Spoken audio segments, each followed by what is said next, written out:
नमस्कार, आप देख रहे हैं स्टार न्यूज और मैं हूं आपके साथ माधुरी तिवारी। शुरुआत करेंगे पहली खबर से। खबर यूपी के लखनऊ से सामने आ रही है, जहां पर अपर मुख्य सचिव सूचना विभाग डॉक्टर नवनीत सहगल एवं उनकी पत्नी ने कोरोना का टीका लगवाया, कोरोना का पहला डोज लिया।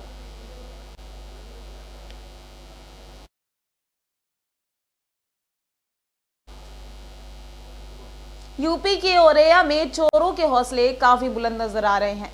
आपको बता दें कि पुलिस की देर रात में की जाने वाली गश्त की पोल खुली। अज्ञात चोरों के हौसलों के आगे बेबस सदर कोतवाली पुलिस अज्ञात चोरों ने बैंक के पीछे की दीवार में सेंध मारी कर बैंक लूटने का किया असफल प्रयास। सुबह बैंक पहुंचे बैंक कर्मचारियों द्वारा पुलिस को सूचना देने पर मौके पर पहुंची पुलिस। बैंक में सेंधमारी की सूचना पर पुलिस के आला अधिकारी समेत फील्ड यूनिट की टीम भी मौके पर पहुंचकर जांच व कार्रवाई में जुट गई। सदर औरैया कोतवाली क्षेत्र के कखावतू कॉलोनी के समीप दिबियापुर रोड स्थित बैंक ऑफ बड़ौदा की घटना बताई जा रही है।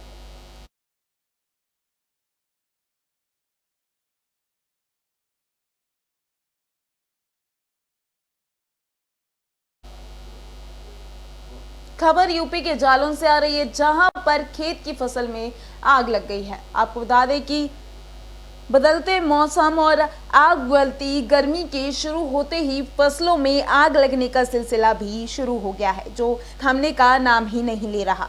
3 दिनों में जनपद जालौन के विभिन्न स्थानों पर हुई आगजनी से करीब आधा सैकड़ा बीघा फसल जलकर राख हो चुकी और आज फिर जनपद जालौन के माधोगढ़ थाना क्षेत्र के ग्राम जमरेही और मिझौना के बीच खेतों में खड़ी फसल में अज्ञात कारणों के चलते आग लग गई। कौन से गांव की हैं आप? अच्छा, आपके खेत में आग कैसे लगी? कौन था गांजा पी रहा था जो? अच्छा,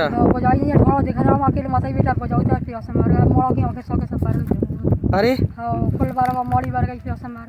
अच्छा, कितना आपका नुकसान हो गया? लगभग 1-1.5 बीघा। खेती है, अच्छा, ज़्यादा ही खेती है। गरीब आदमी। प्रशासन नहीं आया कोई? आपने सुन नहीं रहे। अकेले गुजार रहे, प्यासे मार रहे, भूखे मार रहे, सभी देखे इधर कोई है नहीं करो। ठीक है। गरीब आदमी। खबर यूपी के बदायूं से सामने आ रही है, जहां पर सीएमओ पर कार्रवाई हो रही है। आपको बता दें कि बदायूं के भ्रष्ट सीएमओ पर अब पद पर रहकर अपनी शक्ति का प्रयोग करते हुए कर्मचारियों को हटाने के मामले में फंस गए। हाई कोर्ट ने सीएमओ को दोषी घोषित कर दिया। इसके बाद सीएमओ की जांच बरेली मंडल अपर निदेशक को सौंप दी गई और कोर्ट से दोषी सीएमओ पर कार्यवाही की आज्ञा स्वयं राज्यपाल ने दी, लेकिन विभाग में साठ-गांठ करके सीएमओ यशपाल सिंह अपने पद ना तो हटाए गए और ना ही कोई प्रशासनिक कार्रवाई हुई। सर, मामला यह है, हम लोग अपनी प्रति आउटसोर्सिंग संविदा कर्मचारी 150 हैं लगभग बदायूं जिले में 27 माह से कार्य कर रहे हैं और हम लोगों को 16 माह का वेतन दिया गया है। हम लोग 12 माह से वेतन के लिए भटक रहे हैं और सीएमओ साहब ने हम लोगों को 27 तारीख को बिना शासन आदेश के ही अनुमति के हम लोगों को निकाल दिया है और हम लोग इधर उधर अपने बच्चों को माध्यम से कोविड-19 जैसी महामारी में भी ड्यूटी कर रहे हैं और हम लोगों को वेतन देने के नाम से सीएम साहब ने फर्जी बताकर बाहर कर दिया है। अब हम अपनी स्थिति को दयनीय देखते हुए आपसे ये अनुरोध कर रहे हैं कि हमारी समस्या का जल्द से जल्द निस्तारण करने की कोशिश की। खबर यूपी के फिरोजाबाद से सामने आ रही है, जहां पर अज्ञात वाहन ने बाइक में टक्कर मार दी है। फिरोजाबाद जिले के सिरसागंज थाना क्षेत्र में रिश्तेदारी से लौट रहे बाइक सवार मां बेटे को अज्ञात वाहन ने टक्कर मार दी, जिससे महिला की तो मौत हो गई जबकि उसका बेटा गंभीर रूप से घायल है। क्षेत्र में एक व्यक्ति की हत्या की गई है, जिसमें पुलिस मौके पे है। प्रथम दृष्टया उसमें ऐसा लग रहा है कि उसको किसी वजनी चीज़ से उसके सर पे प्रहार किया गया है। चाकू वगैरह के भी निशान पाए गए हैं। बाकी चीज़ें पोस्टमार्टम से क्लियर हो जाएंगी। मुकदमा पंजीकृत किया जा रहा है। जो अग्रिम विधिक कार्रवाई होगी, सच्चाई होगी, उस पर कार्रवाई होगी। क्षेत्र में एक व्यक्ति की हत्या की गई है, जिसमें पुलिस मौके पे है। प्रथम दृष्टया उसमें ऐसा लग रहा है कि उसको किसी वजनी चीज़ से उसके सर पे प्रहार किया गया है। चाकू वगैरह के भी निशान पाए गए हैं। बाकी चीज़ें पोस्टमार्टम से क्लियर हो जाएंगी। मुकदमा पंजीकृत किया जा रहा है। जो अग्रिम विधिक कार्रवाई होगी, सच्चाई होगी, उस पर कार्रवाई होगी। क्षेत्र में एक व्यक्ति की हत्या की गई है, जिसमें पुलिस मौके। खबर यूपी के फिरोजाबाद से सामने आ रही है, जहां पर एक अज्ञात वाहन ने बाइक में टक्कर मार दी है। फिरोजाबाद जिले के सिरसागंज थाना क्षेत्र में रिश्तेदारी से लौट रहे बाइक सवार मां बेटे को अज्ञात वाहन ने टक्कर मार दी, जिससे महिला की तो मौके पर ही मौत हो गई और जबकि उसका बेटा गंभीर रूप से घायल है।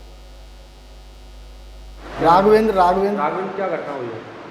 जी हमारे चाचा हैं, वो हमारी दादी हैं, ये मैनपुरी से आ रहे थे। कोई अज्ञात वाहन आके एक्सीडेंट कर गया। 100 नंबर एम्बुलेंस पर कॉल की तो 100 नंबर लेके आके हॉस्पिटल में भर्ती कर दिया। हम यहाँ पे आए तो इलाज चल रहा है। दादी की तबीयत कैसी है? दादी एक्सपायर हो गई। किस तरह का मामला है और कैसी लोगों की हालत है? ये अराव क्षेत्र में कहीं इनका एक्सीडेंट हुआ है। ये मोटरसाइकिल पर थे, हमारे पास 108 एम्बुलेंस लेकर आई है।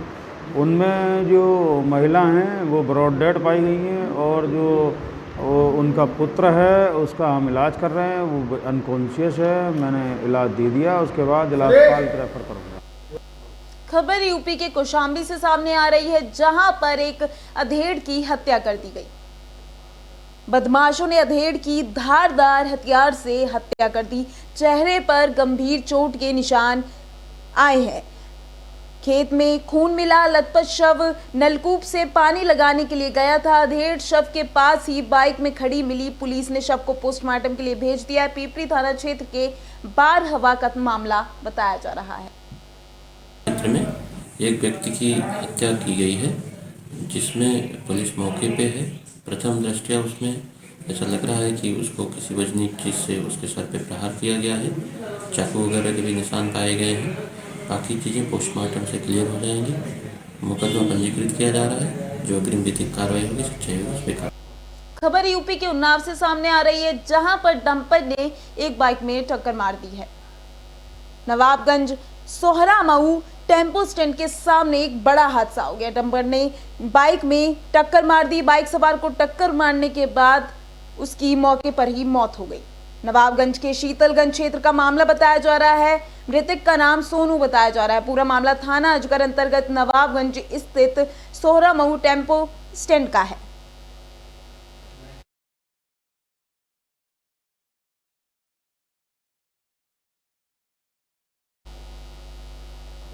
खबर उत्तराखंड के काशीपुर से सामने आ रही है, जहां पर दुकानें खोलकर लोगों की जेबों से पैसे खाली कर रहे हैं। इतना ही नहीं, पैसों के ना होने पर बच्चों के भविष्य को अंधकार में धकेलने से भी माफिया पीछे नहीं हट रहे। अंधकार में धकेलने से भी माफिया पीछे नहीं हट रहे। दुकानें खोलकर लोगों की जेबों को खाली कर रहे हैं। इतना ही नहीं, पैसे के ना होने पर बच्चों के भविष्य को अंधकार में धकेलने से भी माफिया पीछे नहीं हट रहे। जहां देश भर में बेटी पढ़ाओ बेटी बचाओ का नारा दिया जाता है, लेकिन उत्तराखंड में शिक्षा के माफिया पैसों के लालच में ऊंची दुकानें खोलकर लोगों की जेब खाली कर रहे हैं। मैंने हाथ जोड़े थे कि आपने जो कृत्य इस बच्ची के साथ किया है वो शायद आप नहीं लौटा पाएंगे। जो आपने इसके बच्ची के 3 साल खराब किए हैं वो शायद आप कभी नहीं लौटा पाएंगे। 3 साल से बच्ची घर है। मैंने कहा आप उसकी मार्कशीट दे दें, वो आगे का अपना पढ़ाई लिखाई करके अपना जीवन सही कर लेगी, अशिक्षित नहीं रहेगी, शिक्षित हो जाएगी। लेकिन कॉलेज प्रशासन द्वारा साफ मना कर दिया गया कि साहब हमारे जो पैसे हैं 1 लाख रुपये समथिंग है कि वो आप दे दें और मार्कशीट ले जाएँ। कल ही मन बना लिया था उस बेटी को, मैं कह के आया था कि तेरी मार्कशीट लेकर ही लौटेंगे। हम यहाँ बैठे हैं, यहीं लोगों से 1 रुपया 2 रुपया 5 रुपये 10 रुपये जिसका जो मन होगा वो इकट्ठे करेंगे और इस कॉलेज को 1 लाख रुपए इकट्ठे करने के बाद उस बच्ची की मार्कशीट लेने के बाद ही हम यहाँ से जाएंगे। ये 10th क्लास की बच्ची थी। 2018 में उसने इसी स्कूल से 10th के एग्ज़ाम दिए थे। उस समय परिवार की बहुत अच्छी स्थितियाँ थी। फादर अचानक एक बीमारी से ग्रसित हो गए और परिवार पे ऐसी मार पड़ी कि पूरा परिवार उनके इलाज में करते करते बहुत अधर में चला गया और परिस्थितियां परिवार के आगे इतनी खराब आ गई कि वो बच्ची की फीस जमा करने तक के नहीं रहे। माँ ने, उस बेटी ने बहुत इनसे गुहार लगाई कि आप मेरी मार्कशीट दे दें, मैं आगे पढ़ लूँगी। लेकिन कॉलेज प्रशासन ने स्टार्ट हुआ तो उन्होंने कहा ट्यूशन फीस दे दीजिए। अगर किसी बच्चे की फ़ीस जमा नहीं है तो स्कूल ये कहता है कि उसे आप घर नहीं बैठा सकते, उसे पढ़ने लेकिन वो बच्ची 6 महीने या स्कूल में पढ़ने नहीं आई है। जब बच्ची 6 महीने स्कूल में पढ़ने नहीं आई है तो उस पर सारे चीज़ें का जो जनरेटर का खर्चा, स्कूल का खर्चा सारे क्यों जोड़े जा रहे हैं? उसने सिर्फ स्कूल में 6 महीने वो पढ़ी नहीं है, इसमें उसने सिर्फ एग्जाम दिए हैं। एग्जाम फीस कितनी बनती है वो आप बताएं? या ये है कि अगर बच्चा फीस नहीं है तो उसे तुमने स्कूल में तो घुसने नहीं दिया, तो उससे फीस किस बात की पूरी मांगी जा रही है? लॉकडाउन में तुमने ये कह दिया कि ट्यूशन फीस दे दो, बाकी खर्चे नहीं हुए तो हम नहीं ले रहे। तो वो तो बच्ची ने ऑनलाइन भी नहीं पढ़ा, कुछ भी नहीं हुआ, वो 6 महीने से अपने घर बैठी है। और वो सिर्फ यहाँ कितने दिन आई है? 5 दिन पेपर देने आई है, और 5 दिन के पेपर की एग्जाम फीस जो भी बनती है वो पहले जमा करवा लेते हैं ये साल स्टार्ट होने से। तो उसकी फीस इनका हक का बनता, जब इन्होंने बच्ची को पढ़ाया ही नहीं है 6 महीने, इन्होंने स्कूल में नहीं घुसने दिया। स्टार्ट हुआ तो उन्होंने कहा ट्यूशन फीस। खबर उत्तराखंड के उत्तरकाशी से सामने आ रही है, जहां पर पर्यटकों के लिए नेशनल पार्क खुल गया है। उत्तरकाशी स्थित गंगोत्री नेशनल पार्क का कनखू बैरियर गेट कल खोल दिया गया है। पार्क प्रशासन को उम्मीद है कि अगर कोरोना दोबारा नहीं बढ़ता तो इस बार बड़ी संख्या में पर्यटक और पर्वतारोही गंगोत्री नेशनल पार्क का रुख करेंगे। विश्व प्रसिद्ध गंगोत्री नेशनल पार्क ग्रीष्मकाल में 6 माह के लिए आज से पार्क प्रशासन की ओर से खोल दिया गया। विगत वर्ष कोरोना संक्रमण की वजह से गंगोत्री नेशनल पार्क में बहुत कम और पर्यटक पहुंचे थे। वहीं पार्क प्रशासन को उम्मीद है कि अगर कोरोना दोबारा नहीं बढ़ता तो इस बार बड़ी संख्या में पर्यटक और गंगोत्री नेशनल पार्क का रुख करेंगे। खुला गंगोत्री नेशनल पार्क आज शासन के आदेश पर गंगोत्री नेशनल पार्क को खोल दिया गया है। मैं बंदरों राजवीर सिंह रावत, बैरियर प्रभारी। आज ग्रीष्मकाल के लिए कनखू गेट गंगोत्री राष्ट्रीय पार्क खुल गया है, और हमारे उच्च अधिकारी उप निदेशक गंगोत्री राष्ट्रीय पार्क तथा रेंज अधिकारियों के निर्देशानुसार ही हम लोग यहाँ पे अपने कार्य। खबर उत्तराखंड के उत्तरकाशी से सामने आ रही है, जहां पर वनों में आग लग गई। वनों में कई दिनों से लगातार बढ़ रही वनों में आग लगने की घटना बताई जा रही है, जिससे वन्य जीवों को क्षति पहुंच रही है। वन प्रभाग बैठा मौन उत्तरकाशी वन प्रभाग के विभिन्न रेंज के जंगलों में इन दिनों आग लगी हुई है। अभी तक लाखों की वन संपदा आग की भेंट चढ़ गई है। आज गंगोत्री, नाल्ड व संगम चट्टी के जंगलों में आग फैलती जा रही है, जिससे वन्य जीवों को खतरा बढ़ रहा है। उत्तरकाशी फायर सीजन आते ही उत्तरकाशी जिले में वन अग्नि विकराल रूप धारण करने लगी है।